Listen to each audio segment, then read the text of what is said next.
Good morning. आज मैं आपको फॉर्मुलेशन ऑफ लमसम कॉन्ट्रैक्ट के बारे में बताऊंगा। एमईएस में कॉन्ट्रैक्ट को 3 स्टेजों में डिवाइड किया गया है। एक प्री कॉन्ट्रैक्ट स्टेज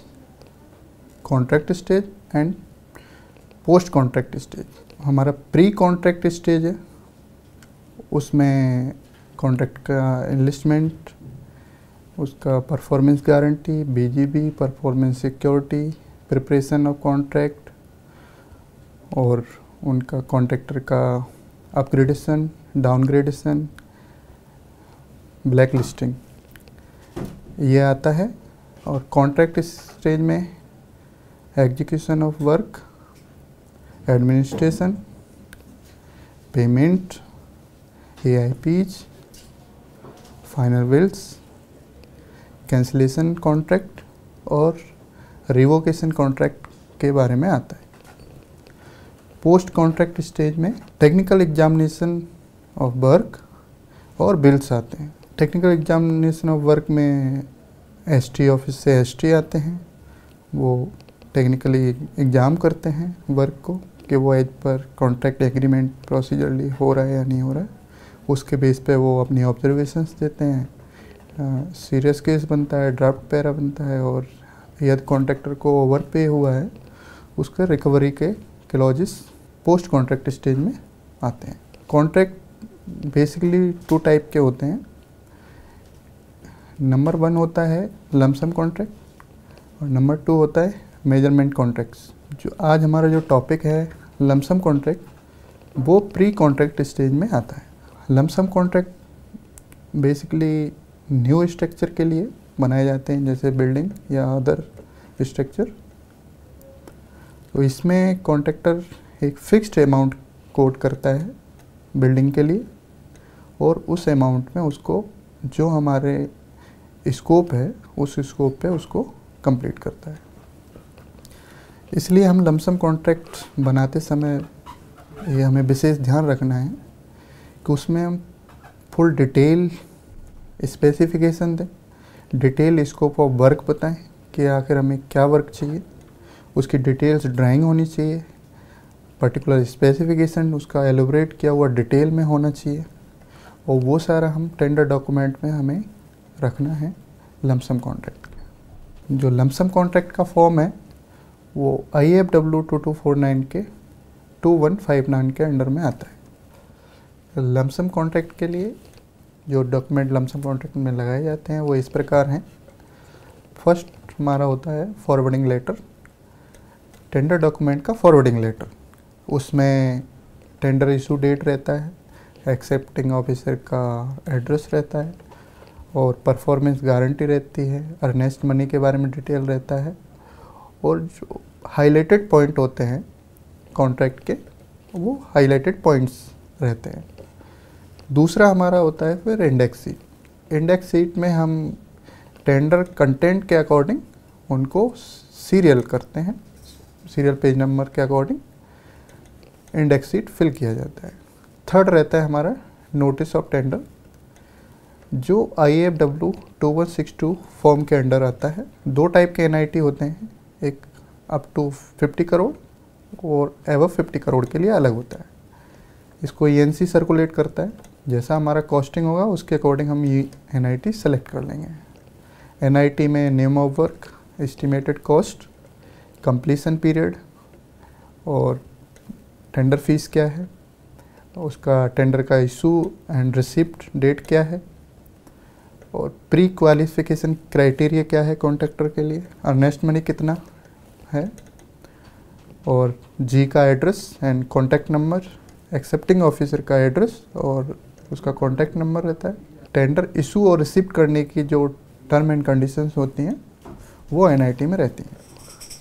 अगला हमारा है लमसम कॉन्ट्रैक्ट का फॉर्म, जो कि IFW 2159 के अंडर में आता है।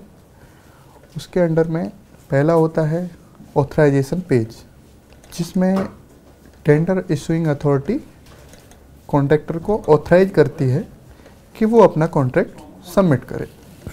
फिर अगला होता है हमारा शेड्यूल ए।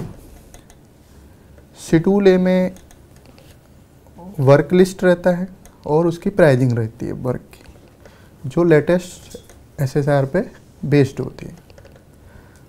तो शेड्यूल ए को हम वर्क की कैटेगरी के अकॉर्डिंग मैनी शेड्यूल्स में डिवाइड कर देते हैं। जैसे शेड्यूल ए पार्ट 1, उसमें लमसम पोर्शन रहता है, जैसे बिल्डिंग, वो प्री प्राइज्ड रहता है लेटेस्ट SSR पे और उसकी कॉस्टिंग रहती है उसमें। फिर प्रोविजनल शेड्यूल्स होते हैं, वो मेजरेबल होते हैं, जैसे पार्ट 2 अर्थवर्क एक्सकेवेशन और पार्ट 3 जैसे internal electrification, part 4 external electrification, part 5 internal water supply, part 6 external water supply, part 7 lighting protection. ऐसे जितनी कैटेगरी बनती हैं किसी कॉन्ट्रैक्ट की, उनको शेड्यूल्स में डिवाइड कर देते हैं और वो प्री प्राइज रहते हैं। प्रोविजनल शेड्यूल भी प्री प्राइज रहते हैं SSR पे, लेटेस्ट SSR पे। और उनका टोटल होता है उसके लमसम पार्ट और प्री प्राइज शेड्यूल के अगेंस्ट ही कॉन्ट्रैक्टर अपना लमसम अमाउंट कोट करता है। फिर हमारा अगला शेड्यूल रहता है शेड्यूल बी। शेड्यूल बी में हम अगर डिपार्टमेंट कॉन्ट्रैक्टर को मटेरियल इशू करता है, उसका लिस्ट रहता है शेड्यूल बी में। जनरली अभी जो प्रोसीजर है उसमें डिपार्टमेंट मटेरियल इशू नहीं करता है, तो जनरली ये नील रहता है। उसके बाद आता है हमारा शेड्यूल सी। यदि department tools and plants contractor को प्रोवाइड करता है, तो शेड्यूल सी में टूल्स एंड प्लांट्स का लिस्ट रहता है। जनरली आज का जो कॉन्ट्रैक्ट प्रोसीजर है उसमें टूल्स एंड प्लांट्स भी डिपार्टमेंट सप्लाई नहीं करता है कॉन्ट्रैक्टर को, तो ये भी नील रहता है। अगला होता है हमारा शेड्यूल डी। शेड्यूल डी में ट्रांसपोर्टेशन व्हीकल यदि डिपार्टमेंट कॉन्ट्रैक्टर को इशू करता है तो उनका लिस्ट रहता है। कि जनरली आज के कॉन्ट्रैक्ट प्रोसीजर में वो भी नील रहता है, कॉन्ट्रैक्टर अपने अरेंजमेंट पे पूरा कॉन्ट्रैक्ट करता है। फिर हमारा आता है BOQ। BOQ को बिल ऑफ क्वांटिटी बोलते हैं, क्वांटिटीज़। उसमें हमारा लमसम कॉन्ट्रैक्ट और प्रोविजन शेड्यूल्स BOQ में हम डालते हैं उनको, और उनका प्री प्राइजिंग किया हुआ अमाउंट डालते हैं। और जो हमारे स्पेशल आइटम्स होते हैं कॉन्ट्रैक्ट में जो SSR में नहीं, उनको हम BOQ में डालते हैं। फिर अगला हमारा होता है टेंडर पेज। टेंडर पेज में इशूइंग अथॉरिटी के बारे में रहता है, और हमारा जनरल कंडीशन जैसे 2249 है उसका डिटेल रहता है, उसमें अमेंडमेंट हुआ है तो वो रहता है। और लेटेस्ट SSR पार्ट 1 पार्ट 2 रहते हैं, उनके अमेंडमेंट के बारे में रहता है। और वाटर सप्लाई का डिटेल रहता है कि MES या डिपार्टमेंट सप्लाई कर रहा है या नहीं कर रहा है। और परफॉर्मेंस गारंटी का अमाउंट रहता है, और डेविएशन लिमिट रहती है।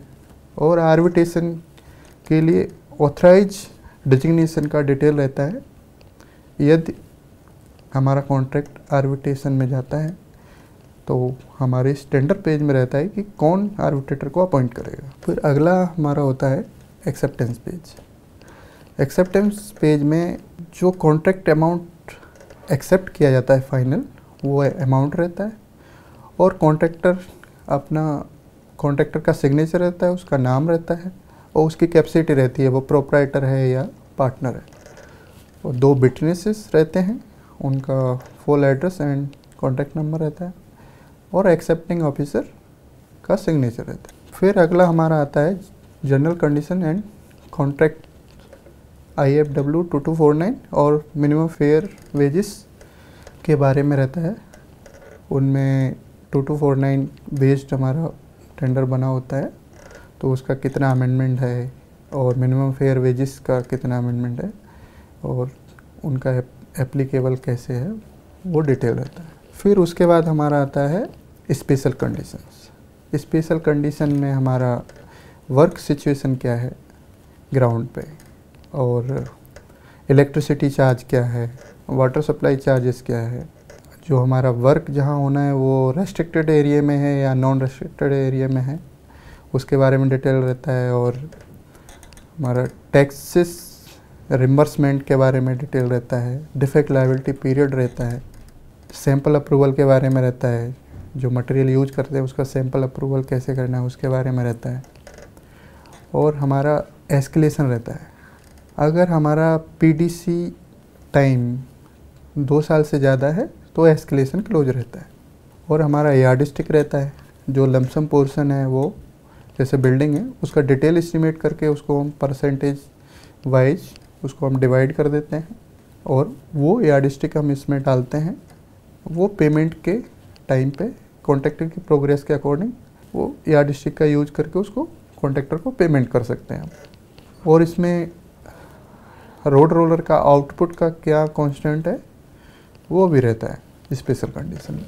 फिर अगला हमारा आता है पर्टिकुलर स्पेसिफिकेशन। पर्टिकुलर स्पेसिफिकेशन में कॉन्ट्रैक्ट के एग्जीक्यूशन से फिनिशिंग तक का डिटेल स्पेसिफिकेशन दिया रहता है, जैसे cement, steel, earthwork, joinery, water supply, road, AC, lighting protection, external electrification, internal electrification, painting, other जितनी भी कैटेगरी में डिवाइड किया गया है उस वर्क को उन सारी कैटेगरी का डिटेल स्पेसिफिकेशन रहता है। सीमेंट को कैसे एक्सेप्ट करना है, सीमेंट एक्सेप्टेंस और स्टील एक्सेप्टेंस का क्राइटेरिया दिया रहता है, उनका टेस्टिंग का बारे में दिया रहता है, कैसे टेस्टिंग करानी है और किन लैबों से करानी है उनका, और सप्लायर कौन होंगे उनका पूरा डिटेल रहता है। और फिर लिस्ट ऑफ ड्राइंग होता है। लिस्ट ऑफ ड्राइंग 2 टाइप की ड्राइंग होती हैं, एक तो वर्किंग ड्राइंग होती है और एक टाइपिकल ड्राइंग होती है। टाइपिकल ड्राइंग किसी भी एमईएस ऑफिस में मिल जाएगा या आप कंसर्न ऑफिस से ले सकते हैं। वर्किंग ड्राइंग कॉन्ट्रैक्ट के साथ अपलोड किया जाता है, उसके साथ अटैच रहता है। और लिस्ट ऑफ मेक होता है, जो भी मटेरियल उसमें यूज होगा कॉन्ट्रैक्ट में उसके लिए कमांड और ईएनसी वो दोनों उनके मेक अप्रूव करती हैं मटेरियल के, तो उनका लिस्ट रहता है। मिनिमम 3 मेक होने पे उस लिस्ट में उस मटेरियल का मेक देना है। अगर उनके 3 मेक अप्रूव नहीं है कमांड से या ईएनसी से तो उसका जेनरिक डिस्क्रिप्शन रहता है जो कंसर्न जी अप्रूव करता है फिर उस मटेरियल को। ये पूरा कंप्लीट कॉन्ट्रैक्ट बनने के बाद इसको हम ऑनलाइन डिफेंस प्रोक्योरमेंट पे अपलोड करते हैं और वहाँ से कॉन्ट्रैक्टर हमारी डिटेल स्पेसिफिकेशन टेंडर को डाउनलोड करके उसको रीड आउट करता है, उसके अकॉर्डिंग वो अपनी कोटिंग करता है कॉन्ट्रैक्ट की। लमसम अमाउंट जो लमसम शेड्यूल होता है पार्ट 1 और प्रोविजन शेड्यूल्स होते हैं उनके अगेंस्ट वो अपना लमसम अमाउंट कोट करता है। और जो स्पेशल आइटम्स होते हैं उनके लिए वो डायरेक्टली अमाउंट कोट करता है। प्रोविजन शेड्यूल्स और लमसम शेड्यूल जो होता है उस पर BOQ ऑटो परसेंटेज जनरेट कर देता है, जो बाद में एग्जीक्यूशन के टाइम पे यदि कोई डेविएशन इशू होता है तो उसमें परसेंटेज के अकॉर्डिंग ही डेविएशन पे करना है, उसके लिए परसेंटेज का यूज होता है। मुझे उम्मीद है आपको हमारा वीडियो देख के कुछ नॉलेज मिला होगा और आज का टॉपिक हमारा यहीं ख़त्म होता है। Thank you.